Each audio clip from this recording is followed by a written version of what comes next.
Fala pessoal, tudo bem? Sejam todos bem-vindos ao Life and Time Cast, o podcast que aborda lifestyle da Lifetime Investimentos. Estou eu aqui, Marcelo Popoff, ao meu lado Vitor Caretoni, companheiro de bancada aí. Hoje nós temos um assunto super interessante, ligado aí à aviação, ao share de aeronaves, e temos aqui a presença do Rogério Andrade. Obrigado pela tua presença, Rogério.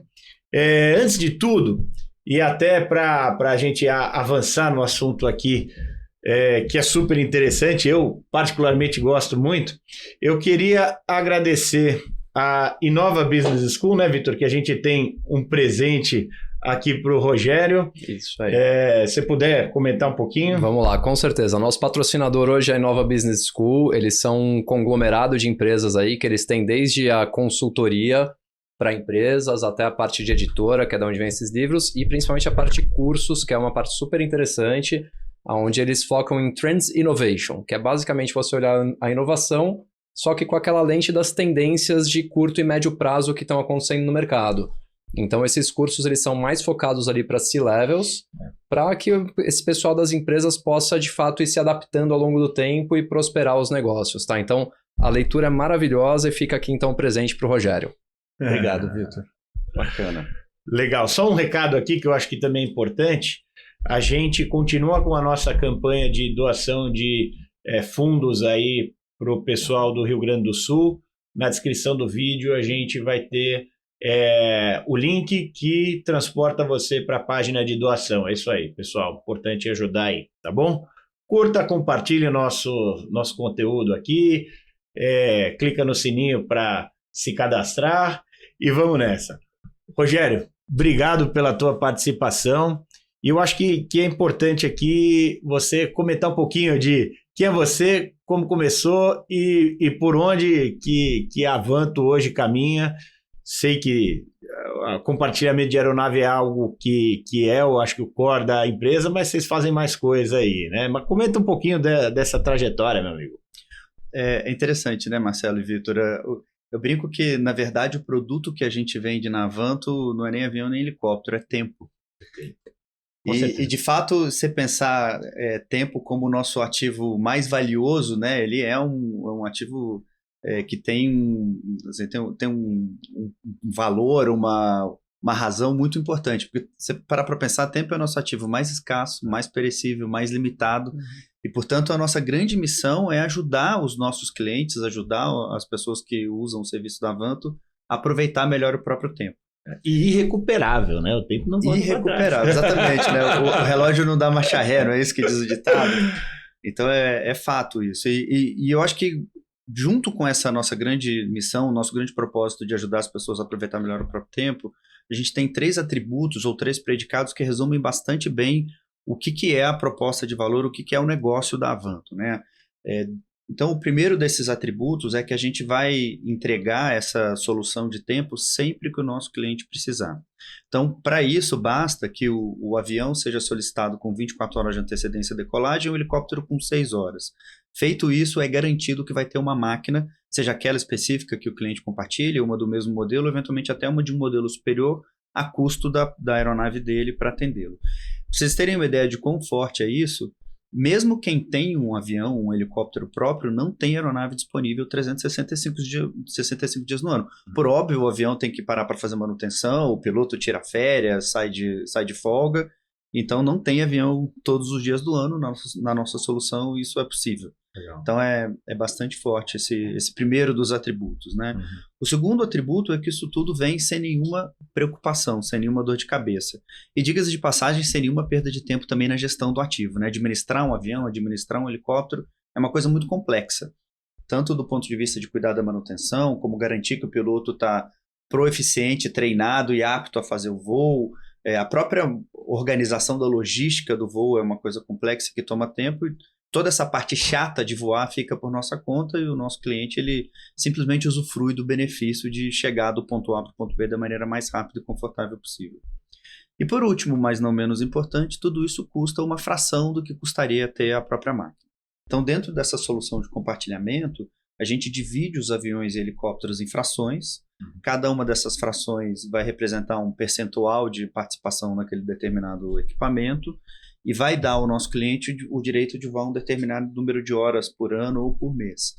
E aí é muito bacana porque, à medida que as necessidades vão se somando ou os tipos de utilização vão se somando, o cliente vai acoplando mais cotas daquele mesmo modelo de aeronave ou até fazendo o que a gente brinca de combos, né? São combinações de avião com helicóptero, onde ele soma os direitos de uso das duas máquinas e com isso ele passa a ter uma quantidade maior de horas para usar na combinação que ele quiser entre o avião e o helicóptero. Obviamente a demanda varia entre um e outro modelo de aeronave ao longo do tempo e, portanto, ter essa flexibilidade também é um ganho muito grande.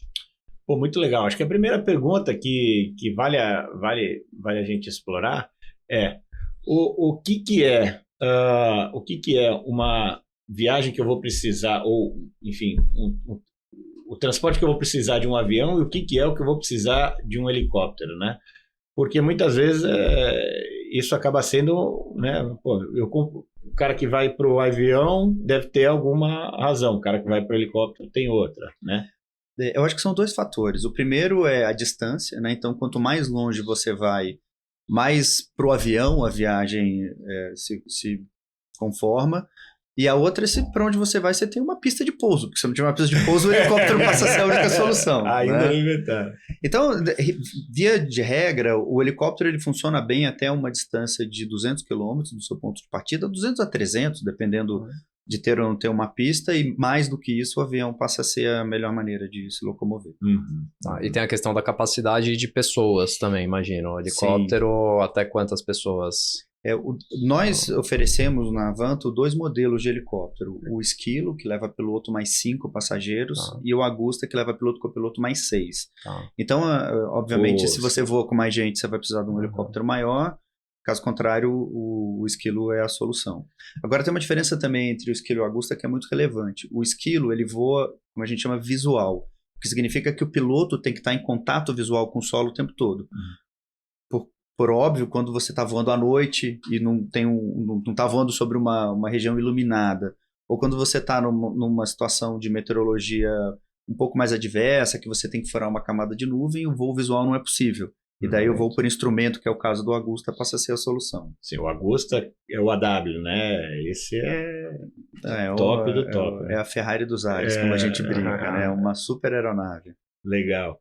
E me diz uma coisa, cara, como é que você parou nesse mercado? Imagino que empreender nesse mercado é um desafio imenso, né? Como é que foi o início dessa jornada?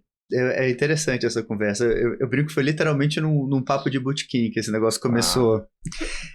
Os papos de botequim, minha mulher podia provar mais esses papos de botequim.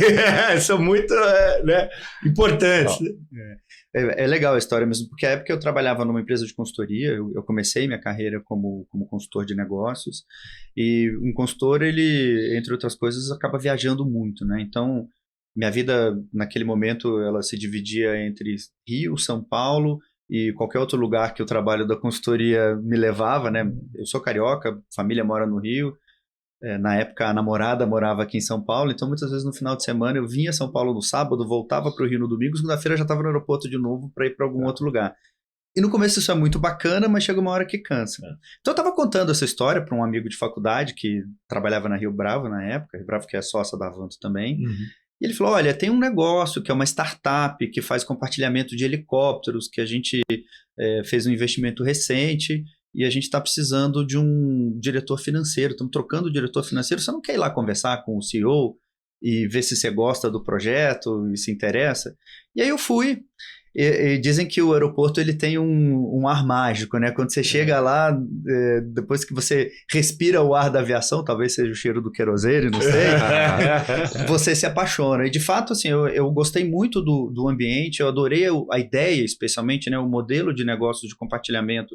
Eu estou falando de 2003, tem mais de 20 anos isso.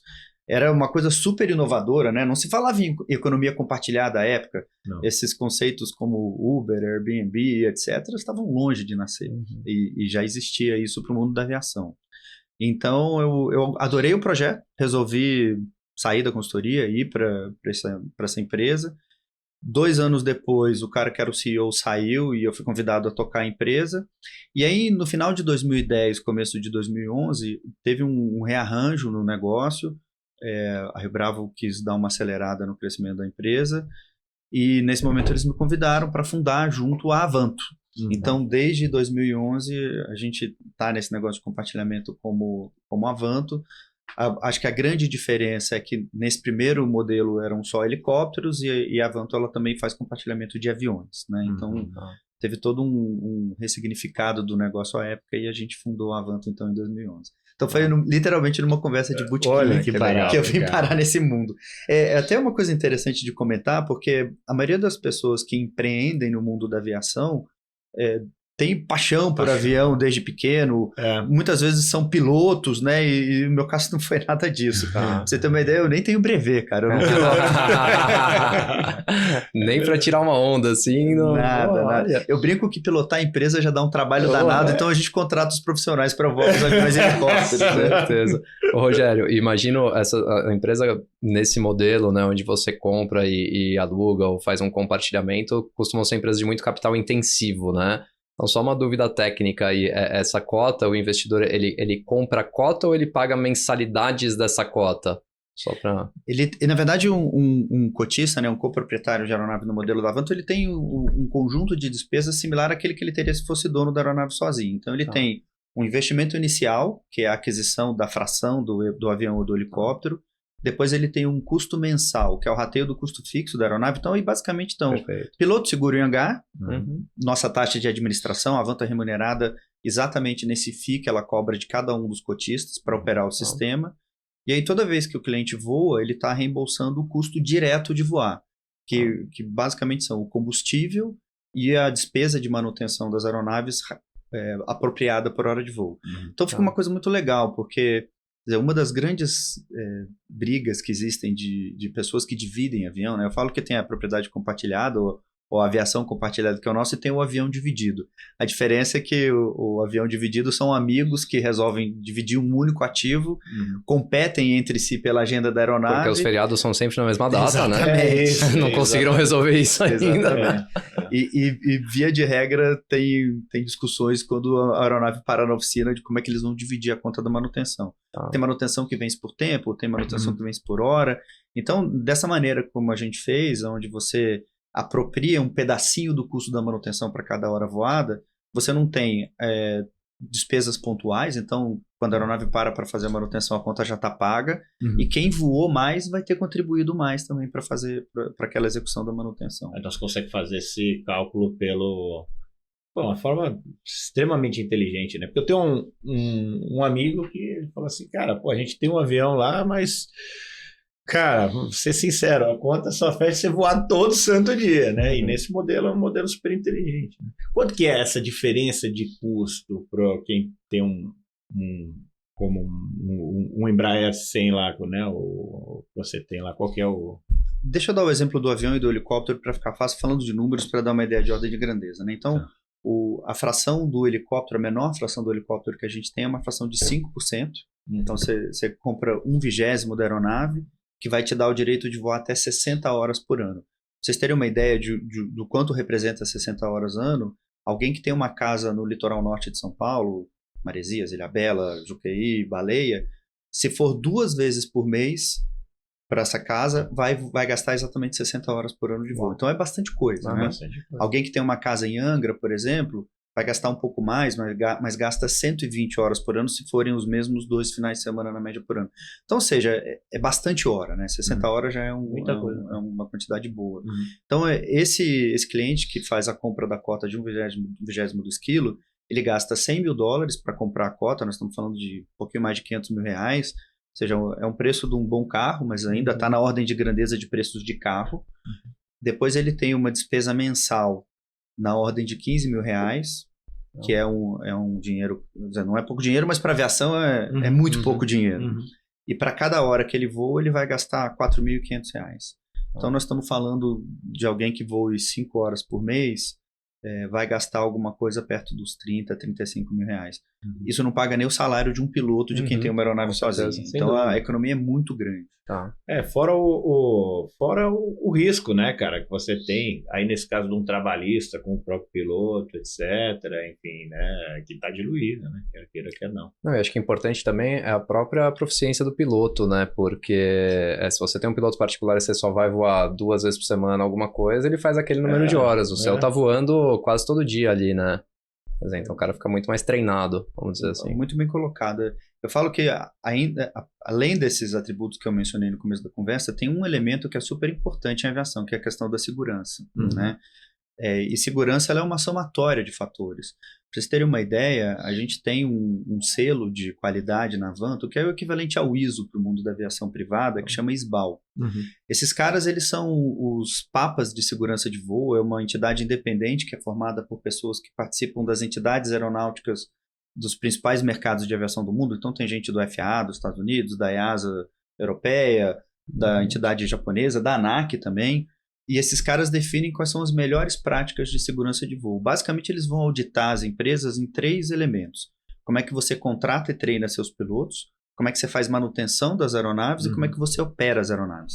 Então, para aquelas empresas que se submetem à certificação e conseguem demonstrar que tem todas as regras escritas nos manuais, eles dão a certificação do estágio 1. Depois, para aquelas empresas que conseguem demonstrar que na prática elas aplicam o que está escrito no manual, elas dão a certificação do estágio 2. A Avanto tem essa certificação no estágio 2 e para vocês terem uma ideia do quão difícil é isso, na nossa categoria, na América Latina, nós somos a única empresa que tem essa certificação. Então, segurança é um negócio super importante e que deveria, inclusive, ser levado como o primeiro fator de decisão na hora de você escolher como você vai voar. Sem dúvida, sem dúvida. Acho que eu vou pegar o gancho do que você está falando, porque tem muita gente que tem esse receio de a aeronave menor ser mais perigoso, enfim, né? Quebra esse tabu, enfim, acho que é importante essa...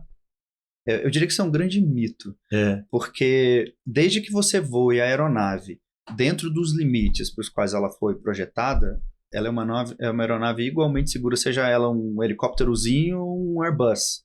Óbvio que você, com uma aeronave maior, com mais instrumentos a bordo, com mais potência, você pode ir mais longe, você pode levar mais gente, você voa mais alto, e, portanto, você tem níveis de conforto de voos diferentes, mas do ponto de vista de segurança, não faz a menor diferença desde que você opere dentro do limite. Eu acho que, no fim das contas, quando a gente vê esses casos de aviões com problema, o helicóptero, etc., normalmente o pessoal pecou na manutenção, né? Porque é isso aí, é o que você comentou, a manutenção chega de uma vez só, diferente do seu modelo, onde você já vai provisionando, e quando chega o cara não quer pagar aquela conta, traz uma outra peça e depois dá um problema, né?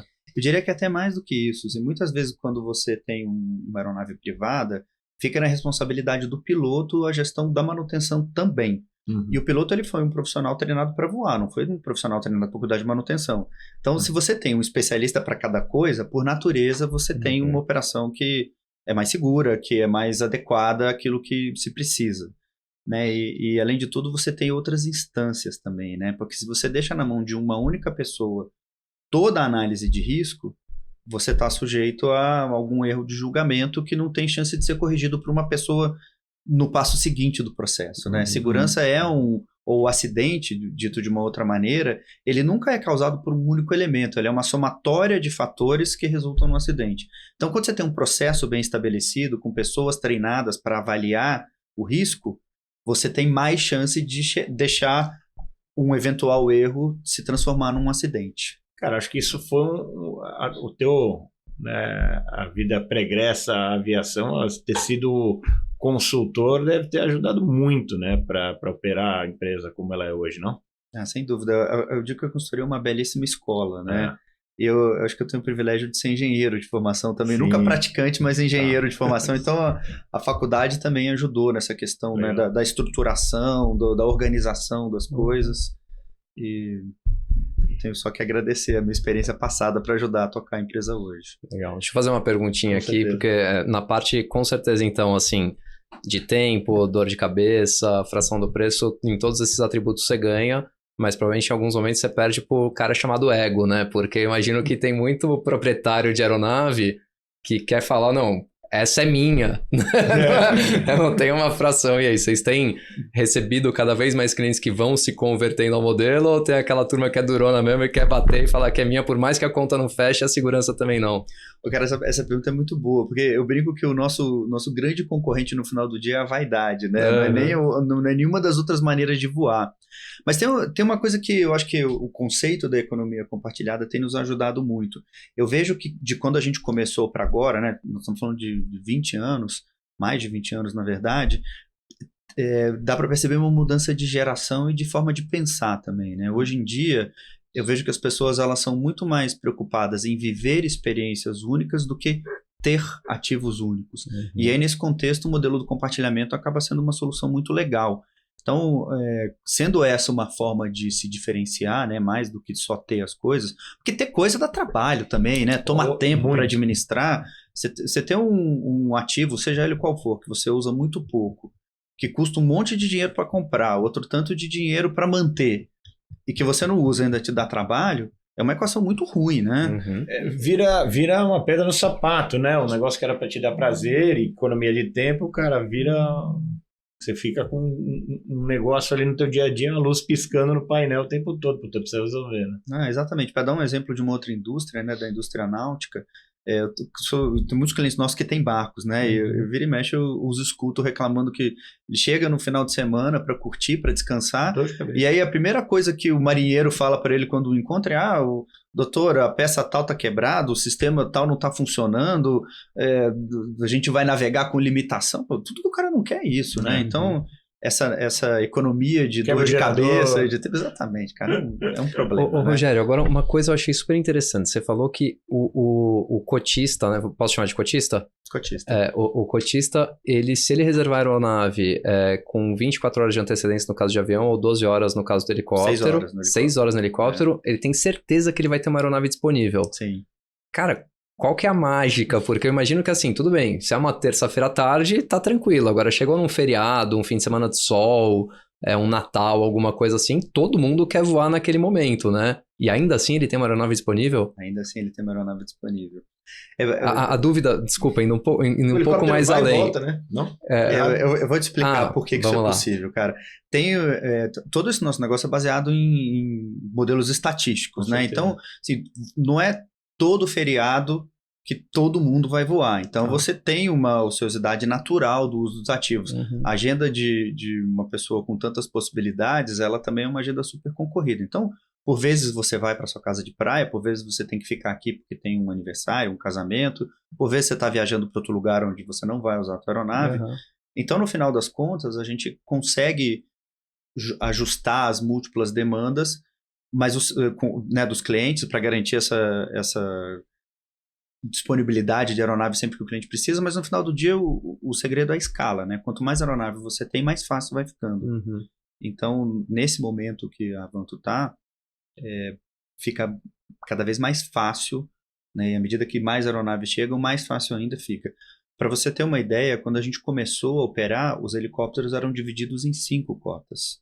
Então, por que 5? Né? Porque com menos aeronaves, você comporta nesse modelo estatístico ter menos sócios por máquina.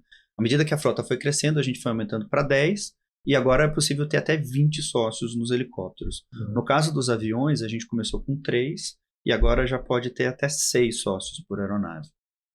E empresas mais maduras, como a NetJets, por exemplo, que é a nossa grande inspiração, que é a empresa pioneira do compartilhamento nos Estados Unidos, que tem mais de 800 jatos na frota. Nossa. Eles conseguem ter até 16 sócios por avião. Então, nós estamos caminhando para um modelo onde você consegue fracionar as aeronaves cada vez mais. E qual que é a vantagem para o negócio e para os clientes? É que você consegue trazer para dentro do sistema pessoas com demandas cada vez menores de utilização. Então, o mercado potencial aumenta, obviamente, né? Uhum. O cara que viaja uma vez por mês, ou que dá 12 no ano, pô, ele não faz 12, às vezes por um mês, né? Então, e essa estatística você tem que acertar na vírgula, porque a diferença entre você ter lucro ou prejuízo é não ter a ociosidade muito alta, né? Exatamente. Porque com essa promessa de atendimento que a gente tem, por vezes, obviamente, eu preciso recorrer a aeronaves de fora da frota compartilhada, né? Uhum.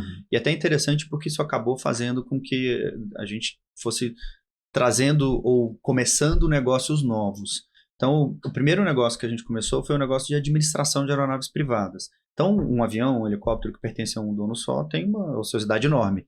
Você ainda faz isso, né? Fazemos, sim. Tanto é que responde um pouco da pergunta dele, né, nesse caso. Né? Sim, então a gente usa dessa ociosidade das aeronaves privadas para nos ajudar nesses momentos de pico de demanda. E agora, recente, a gente certificou uma empresa de táxi aéreo também. Então, eu vou começar a trazer aeronaves para o modelo do táxi aéreo, que é para onde eu recorro quando eu não tenho nem aeronave da frota, nem aeronave administrada disponível. Então, vou passar a ter também sob nossa gestão essas aeronaves do táxi aéreo. Voar spot, né? Perfeito. Fantástico, cara. Tô aqui já imaginando, né? Meus pais moram na Ilhabela, né? Então já tô... Ele já fez todas as contas para comprar uma cota já. Pegando um gancho da inovação, até fazendo link aqui com a Inova, os eVTOLs, né? Como é que você vê isso aí no futuro? Nossa, eu sou um entusiasta dos eVTOLs. Eu acho que esse novo veículo de transporte, que na verdade vai muito além do veículo, né? Um novo ecossistema de mobilidade aérea urbana que está se formando, tem o potencial de transformar a mobilidade nas grandes cidades do Brasil e do mundo, né?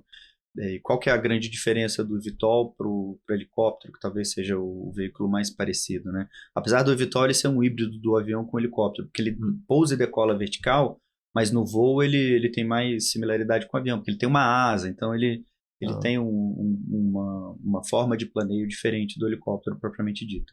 Mas a grande diferença do eVTOL para o helicóptero, para os aviões de hoje em dia, é a propulsão dele, né? Então ele é movido a energia elétrica, ele tem um motor elétrico, que é muito menos complexo que um motor a combustão. Então, e com isso faz com que ele tenha um custo de manutenção, um custo operacional mais baixo, e o custo da energia elétrica é menor que o da energia do petróleo, né? Então, tudo isso combinado vai fazer com que voar fique mais barato. Como fica mais barato, fica acessível para mais pessoas. Então, eu acho que tem o poder de transformar a paisagem das cidades, né? Legal. Talvez agora a gente viva num mundo mais parecido com aquele dos jets. Bacana. Dizem que a próxima crise mundial, assim, de falta de alguma coisa é de falta de energia, né? Justamente por conta dos elétricos, todo mundo pensa só nos carros, mas tem vários outros veículos aí também que vão demandar bastante. O Brasil está bem posicionado nesse aspecto, né, em termos de matriz energética e tudo.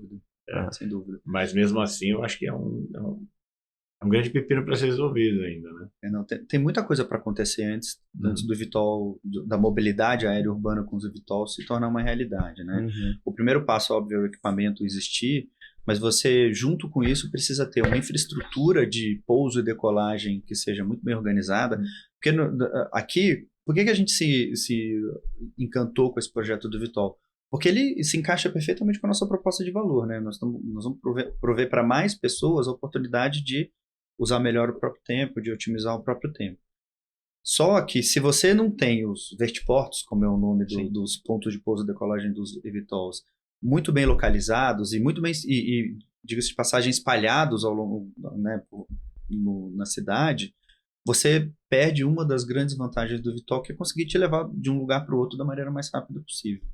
Então, esse é um grande desafio. O segundo desafio é o próprio grid de energia, né? Você tem que fazer uma energia com a potência necessária para recarregar os eVTOLs chegarem nesses pontos. Então, por vezes, você tem que fazer uma transformação grande no grid de energia da cidade. E, por último, você precisa ter um controle de espaço aéreo mais evoluído do que a gente tem hoje, porque você vai ter mais veículos voando, veículos que têm a capacidade de voar de forma autônoma, né? ou controlados remotamente. Tanto a quantidade de interações e o nível de comunicação que vai haver entre os múltiplos equipamentos, a central de controle, a própria coordenação de voo das empresas provedoras do serviço tem que ser super avançado. Foi um desafio que a aviação superou lá no comecinho, né? Criar essa malha dos aeroportos e tudo mais, né? Eu acho que é mais um passo a ser superado, né? Sem dúvida. Eu acho que vai acontecer, é uma questão de tempo, né? Talvez leve um pouquinho mais de tempo do que o originalmente previsto, mas eu acho que é um caminho sem volta. Ainda nessa questão energética, né? Eu tenho clientes da Lifetime que enfim, a gente tem em todos os setores, né? Mas nesse específico, de usina de álcool. E eles comentaram que tem uma saída para a aviação que é via o etanol do milho, da cana, etc. E pode ser que seja pro Go Green aí das aeronaves, porque a aeronave de porte grande não tem muito o que fazer, né? Não vai carregar com bateria lá, provavelmente ele não sai do chão, né? Uhum. Mas eu achei super interessante, né? Uma aposta dessa turma, inclusive, eles são bem grandes, são originários dos Estados Unidos, mas a operação deles está aqui no Centro-Oeste, e a grande aposta deles é que a aeronave possa, em algum caminho, em algum momento, ir para isso, né? Todas as aeronaves que vocês têm... Aliás, quais são as aeronaves que vocês têm lá hoje? Né? Então, no mundo dos helicópteros, nós operamos o Skiller Augusta. Uhum. No mundo dos aviões, nós operamos o Phenom 100 e o Phenom 300 da Embraer. Uhum. E recente nós trouxemos um avião turbohélice que chama Epic. Bem bonito esse avião. É muito bacana, assim, é muito interessante porque ele é um turbohélice com performance de jato. Ele voa tão alto quanto um jato, tão rápido quanto um jato, com a vantagem de operar em pistas curtas e ter um custo operacional muito menor do que o do jato. Uhum. Então, é o avião onde a gente está apostando, né, o equipamento que a gente está apostando muitas fichas para a expansão geográfica da Avanto. Uhum. Então, a Avanto hoje ela atende clientes com aeronaves baseadas em São Paulo e no Rio de Janeiro, mas a partir da chegada desse novo avião, a gente está expandindo para outros lugares. Então, basicamente... lugares nas cidades, na região centro-oeste, ali na região do Mato Piba, né? Lugares que têm uma correlação muito grande com o agronegócio, mas não só agronegócio, e que você tem uma demanda por transporte privado até maior do que a gente tem aqui, né? Se você sai dos principais hubs, a aviação comercial ela passa a ter ainda menos opções de voo. Então, os habitantes desses lugares, eles têm uma demanda maior por avião. E é comum, né, eles terem... Super comum. Né? Ô, Rogério, falando um pouco de novo, só voltando na questão de modelo, você mencionou agora há pouco o táxi aéreo, né? Uhum. Eu poderia colocar, de repente, que as principais diferenças num sharing desse e no táxi aéreo é que o táxi aéreo é para quem vai usar muito pouco, que eventualmente não vai ter disponibilidade porque está lotado e cada voo individualmente é mais caro em proporção ao modelo compartilhado? É exatamente isso. Tá. Se você olhar do ponto de vista econômico, o táxi aéreo faz sentido para quem voa até 25 horas por ano. De 25 a 400, o compartilhado é a solução ideal. Acima disso, justifica economicamente você ter a própria aeronave. Mas quando você olha na questão de disponibilidade, como você bem colocou, e por vezes até do custo do voo propriamente dito, você passa a ter no compartilhamento a solução que engloba todos os atributos e atende a necessidade completa de voo. Legal. E aí, voltando para essas aeronaves, com as aeronaves que você mencionou agora, o cara consegue sair de São Paulo, Rio, bater na Europa ali, bater Estados Unidos, Sul da América do Sul. Esses aviões, eles são aviões para uso, vamos dizer assim, local, né? Tá então, bom. Com o Epic, por exemplo, você vai para qualquer lugar do Brasil sem escalas, o Phenom 100 para quase todos os lugares, e com o Phenom 300 você consegue voar sem escala para as principais capitais da América do Sul. Tá bom. Para você ir aos Estados Unidos ou voar mais longe, você precisaria de mais escalas, o que faz com que esses equipamentos não sejam os equipamentos recomendados para isso. Perfeito. Na nossa frota, nós temos aviões maiores que fazem viagens mais longas, que são de proprietários exclusivos e que estão disponíveis no clube para os cotistas das aeronaves do compartilhamento usarem também. Mas aí são para demandas pontuais. Perfeito. Fantástico, meu. Esse seu público, porque você comentou uma coisa que eu já ouvi de cliente, né? Ele usava o helicóptero durante um bom período que ele trabalhou, ele diminuiu o ritmo de trabalho, continuou com o helicóptero e falou assim, pô, começou a ser um problema para mim, porque no final a gente se forçava para sair com o helicóptero, para não deixar ele parado, no final a gente ficou preso na aeronave, né?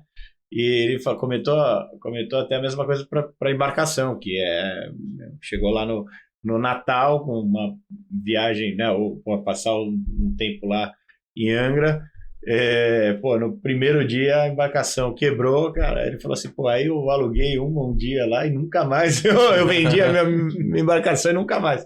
O helicóptero ele ficou meio que preso nisso, né? Eu não sei exatamente se ele está num compartilhado hoje, mas é esse perfil aí, né, cara? E aonde estão localizados esses seus clientes? Fala um pouco desse perfil do teu cliente, que eu acho que é legal abordar, né? Porque eventualmente a gente muito provavelmente o pessoal que está assistindo tem bastante potencial para estar dentro desse rol, né? É difícil dizer qual é o cliente típico da Avantro, porque a gente tem um espectro de clientes super variado. Você tem desde pessoas físicas com um patrimônio relevante até corporações multinacionais que usam as aeronaves basicamente para o transporte dos seus executivos. E aí no meio do caminho você tem tudo quanto é tipo de empresa, demanda e etc. e tal. Eu acho que o que essas pessoas têm em comum é o desejo de aproveitar melhor o próprio tempo, de multiplicar o tempo, seja para cumprir os compromissos de trabalho, quanto para aproveitar os momentos de lazer também, né? Você não perder tempo no deslocamento. Pensa, vou dar um exemplo aqui para ficar fácil de entender. Pensa alguém que tem uma casa de praia em Angra dos Reis, por exemplo, e quer passar um final de semana nessa casa. Quer dizer, o deslocamento de carro daqui até Angra, com sorte, leva 5 horas. Então, num final de semana de 48 horas, você acaba perdendo 10 horas na estrada. Sendo que na volta, né, quando você já está relaxado, quando você aproveitou, você vai ter o estresse de pegar a estrada outra vez. Então, essa facilidade, né, esse privilégio de não ter que se preocupar com o deslocamento é um motivador muito grande para as pessoas tomarem a decisão de ter um avião ou um helicóptero para ajudar no deslocamento. E a mesma coisa para o trabalho, né? Ou seja, você tem uma agenda super apertada, com múltiplos compromissos, e ao mesmo tempo você quer chegar em casa à noite para jantar com a família. Então, você ter a facilidade de ser dono da tua agenda, não depender dos horários dos voos comerciais para conseguir cumprir todos os compromissos, tem um peso muito grande na tomada de decisão dos nossos clientes. Pensei aqui também em uma empresa aí com umas 10 filiais pelo Brasil, tendo que visitar essas filiais o tempo todo. Fica o recado pro CEO aí, hein? Era para ajudar a gente. Não, esse é um uso muito comum, né? Fazendo uma brincadeira com a Lifetime, né? Eu falo que a gente é um grande amigo dos gestores de multifamily offices, porque na hora que alguém pensa na possibilidade de ter um avião ou um helicóptero à disposição, em vez do cara sacar um monte de dinheiro para comprar uma aeronave, ele saca só um pedacinho do dinheiro, né? E o resto do dinheiro fica ainda sob gestão de vocês. Com certeza. Muito inteligente, cara, esse modelo, sem dúvida, né? E para a gente ir fechando aqui, né? Conta alguma história dessa tua experiência toda aí, que represente algum perrengue, alguma história engraçada que você tenha tido aí ao longo desses anos de experiência com a Avantro. Eu vou contar uma história que tem a ver com segurança, né? Que a gente falou, que eu acho que é muito importante essa questão e é legal porque, assim, ela saiu de um revés para uma coisa muito positiva. Uma determinada ocasião, um cliente nosso estava se deslocando no litoral, então ele parou em Ilhabela para visitar, para almoçar com um amigo, e depois ele queria chegar na casa dele em Angra dos Reis. E ele estava com um helicóptero visual, portanto não voa à noite, então a gente disse para ele, olha, você tem até tal horas para decolar de Ilhabela para poder chegar na tua casa em Angra. E o voo de Ilhabela para Angra é um voo curtíssimo, quase que você decola de Ilhabela enxergando Angra dos Reis já. Então, o cara começou a atrasar no almoço e demorar um pouquinho mais de tempo e mais um pouquinho e assim por diante, até que chegou um momento que não dava mais para decolar de Ilhabela. E vocês podem imaginar que o cara ficou uma fera, né? Porque ele precisava, porque ele queria, na verdade, chegar na casa dele de Angra, mas já não dava. Então ele brigou com todo mundo que ele podia na empresa, ameaçou ir embora, falou que ia devia vender ter bebido só um pouquinho no almoço também, né? Eu imagino que, né, depois de uma tarde inteira de almoço, ele tava mais empolgado, vamos dizer. E o resumo da ópera, a gente não decolou, o helicóptero pernoitou com ele lá e no dia seguinte cedo ele foi para Angra. E aí, no dia seguinte, depois de ele ter brigado com todo mundo, graças a Deus ele não ligou para mim, não ia ter dito a mesma coisa para ele, né? Mas no dia seguinte ele fez questão de me ligar e agradecer. Ele falou, poxa, cara, assim, olha, se fosse a minha aeronave, eu teria forçado a mão, eu teria feito o piloto decolar, porque era um voo super curto, mas eu entendo e agradeço vocês não terem deixado a gente sair, porque eu ia colocar a minha vida, a vida da minha família em risco à toa. Por causa de algumas horas, né? Eu acabei ficando mais tempo em Ilhabela, curti a noite lá, fui jantar, aproveitei mais meus amigos, no dia seguinte cedo eu estava em Angra na minha casa. Então é um pequeno exemplo de coisas que a gente precisa lidar no dia a dia. E que no final mas, cara, contas... aqui realmente, né? Porque é um risco, ele tomaria o risco, fatalmente tomaria o risco com a aeronave dele. Bacana, muito interessante. E para concluir aqui, comenta pra gente, né? Porque assim, contextualizando, o nosso propósito na Lifetime é a geração de valor para os nossos clientes, né? De todas as maneiras, né? Mas principalmente carregando o patrimônio desse cliente para o futuro, né? Enfim, para a família, usufruir, enfim, né? O que gera hoje valor para a vida do Rogério, né? Olha, eu acho que de tanto lidar e falar sobre tempo, a coisa que tem mais valor para mim é conseguir aproveitar o meu tempo em todos os campos que eu preciso aproveitá-lo da melhor maneira possível, né? Então eu sou um psicótico com essa questão de tempo, né? Tempo, agenda, e aproveitar intensamente com a família quando eu estou com a família, me dedicar de cabeça ao trabalho quando eu estou no horário de trabalhar e assim por diante. Então, tempo para mim é uma coisa super valiosa, né? Eu acho que não adianta nada você construir um patrimônio relevante e não ter tempo de aproveitar, e ao mesmo tempo não tem sentido você não investir o seu tempo construindo a história do tamanho, seja lá qual for que você quer construir, e ser uma pessoa frustrada na vida. Então, acho que para mim o ponto aqui é aproveitar da melhor maneira possível o tempo, da maneira mais inteligente o tempo, e não deixar de curtir alguma coisa em detrimento da outra, né? Então saiba usar bem o tempo, dividir bem e separar bem o tempo. Muito bom, muito bom. É isso? É isso, muito bom, foi ótimo. Rogério, obrigado pela tua participação. Papo legal, meu, super, super produtivo. Agradeço aí, agradeço a parceria aí. E para quem acompanhou a nossa conversa aqui, muito obrigado. Nos vemos na próxima etapa aqui da nosso bate-papo. E fiquem conosco aí para o longo prazo. Um forte abraço aí, pessoal. Tchau, tchau.